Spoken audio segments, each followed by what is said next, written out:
Everyone, all across America, House Democrats and Senate Democrats are holding a Save Social Security Day of Action. Why?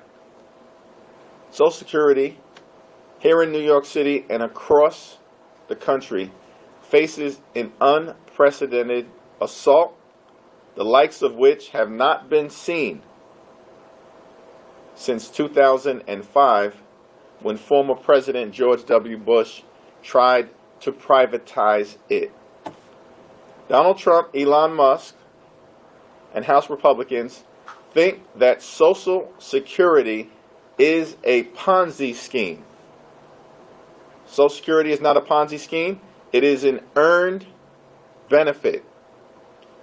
Hard-working New Yorkers pay into Social Security and have done so throughout their entire working life. They've earned their Social Security benefits, worked hard for their Social Security benefits, and deserve their Social Security benefits. It is unacceptable, unconscionable, and un-American that Donald Trump, Elon Musk, and House Republicans are dismantling and closing Social Security offices, jacking up wait times, and preventing hardworking Americans from securing their benefits.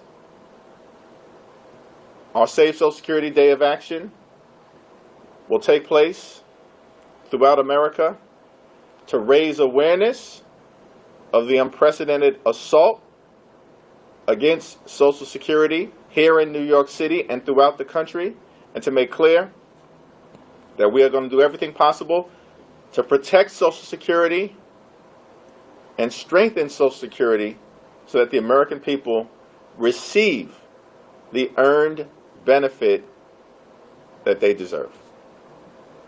Questions?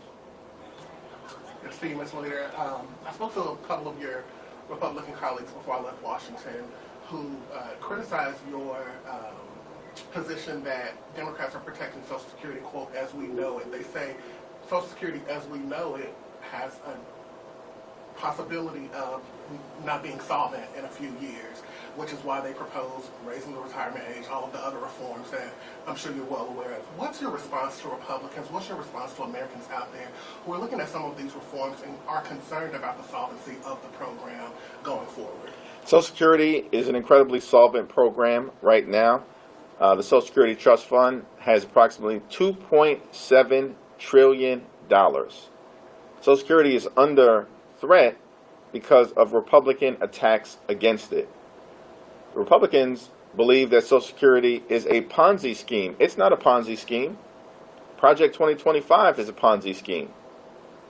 And the fact that they are trying to manufacture this notion of widespread waste, fraud, and abuse is the tell as it relates to Republican efforts to dismantle Social Security as we know it. And one more, if I can.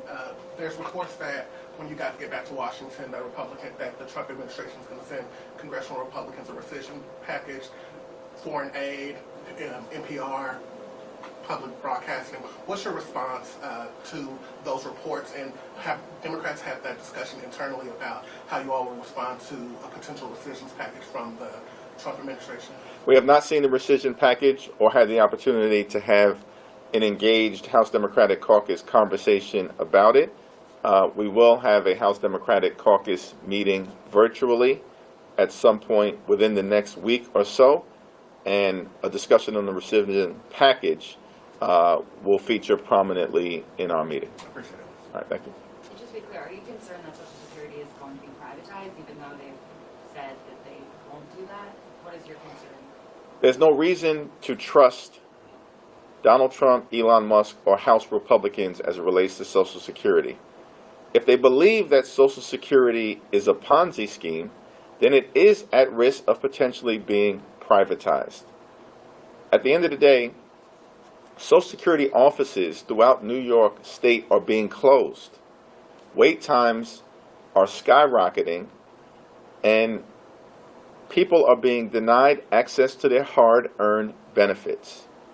The Republican playbook has often been to demonize something in order to downsize something and ultimately try to privatize that very thing.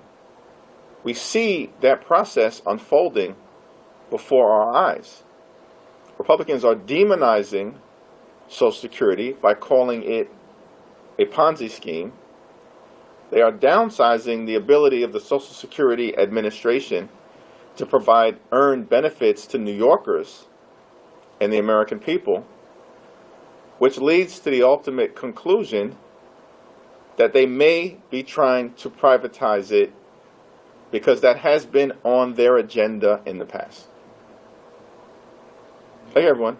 Before Yeah. me switching gears on topics for a Sure. second, I just wanted to talk about the person who was deported from Maryland to El Salvador. I know that you've spoken about steps that you might be taking. I know that some lawmakers say that they might travel down there. What steps are you planning to take? Do you have any comments on? I know the White Wing speak out later today. What comments do you have? I support the efforts and leadership of Senator Chris Van Hollen, who is trying to meet with the president of El Salvador while he is here in the country. President should accept that meeting request and have a real discussion as to when Mr. Abrego Garcia is going to be returned to his family in the United States of America. The Supreme Court has made clear that Mr. Abrego Garcia should not have been deported. In fact, the Trump administration has acknowledged that fact. And so they need to comply with the Supreme Court's directive, or the Supreme Court needs to enforce its order aggressively, which should include contempt. One more Social Security if I can this week. What's your position on eliminating taxes on Social Security benefits? Some independent estimates say it would cost over 1.4 to 1.6 trillion over the next decade. It's a promise that Trump made over the campaign trail. Some of your Republican colleagues are trying to figure out how to make the math work and reconciliation. What's your position on eliminating taxes on Social Security benefits? It's a reasonable proposal to consider, but it has to be done in a bipartisan way. All right? Thank you, everyone. Thank you, Mr. Lee.